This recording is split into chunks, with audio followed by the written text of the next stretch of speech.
Christmas went really well. People were raving about the mango salsa, and everyone seemed pleased when they unwrapped their Old Navy performance fleece. At the end of the day, I felt good and warm inside, like everything was right in my world. I sat down at my computer and logged in to Facebook to share my joy with the world. But the first post that I saw left me stunned.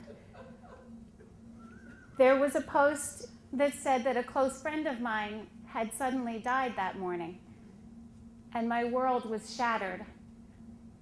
Over the next several days, I tried to enjoy my visit with my parents and my brother who were in town for the holidays, but I was fixated on the loss of my friend.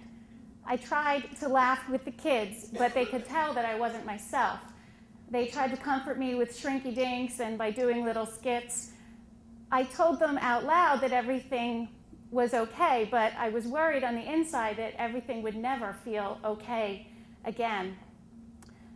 Finally, it was the day of my friend's memorial service, and I overslept and woke up with a pounding headache. I was dreading going to the memorial service. I knew that there would be hundreds or maybe 1,000 people there, all of whom were feeling the same way I was, and I didn't know how I could survive being in a room surrounded by such sadness.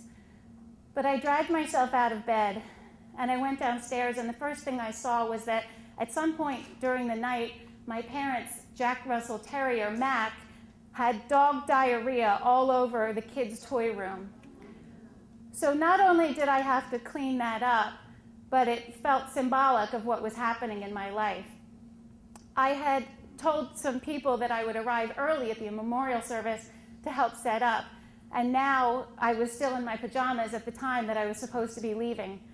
My mom tried to help me, but I snapped at her.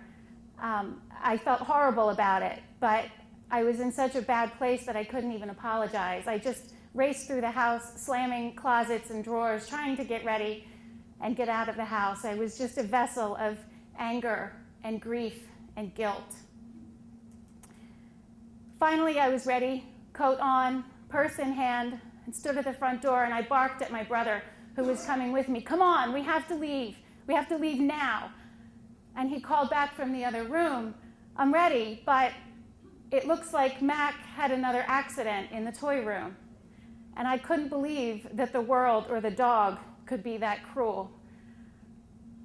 I went into the toy room, and sure enough, my brother was there, my kids and my niece standing there just staring at a pile of dog poop on the floor.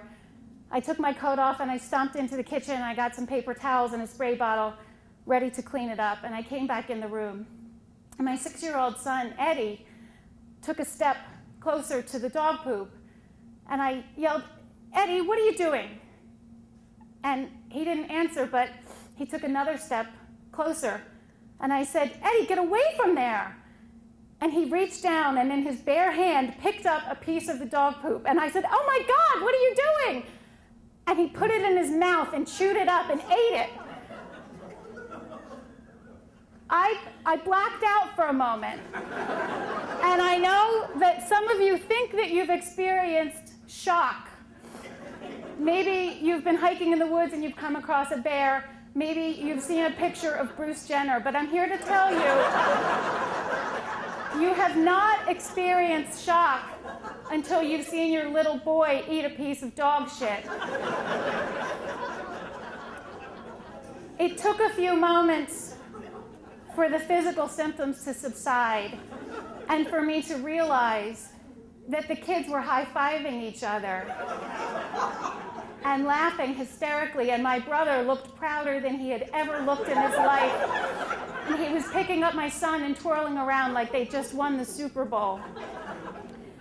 After a few minutes, I heard the voices telling me, "Mom, it was fake," and apparently while I had been frantically running around getting ready, they were playing Master Chef in the kitchen, crafting from oatmeal and peanut butter and cocoa powder the most perfect dog turd.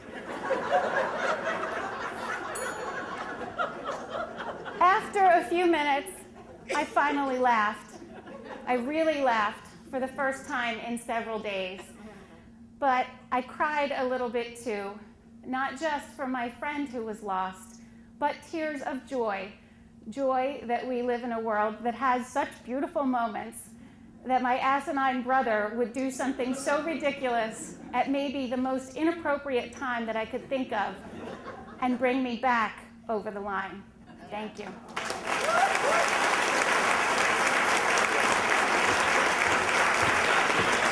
Thank you.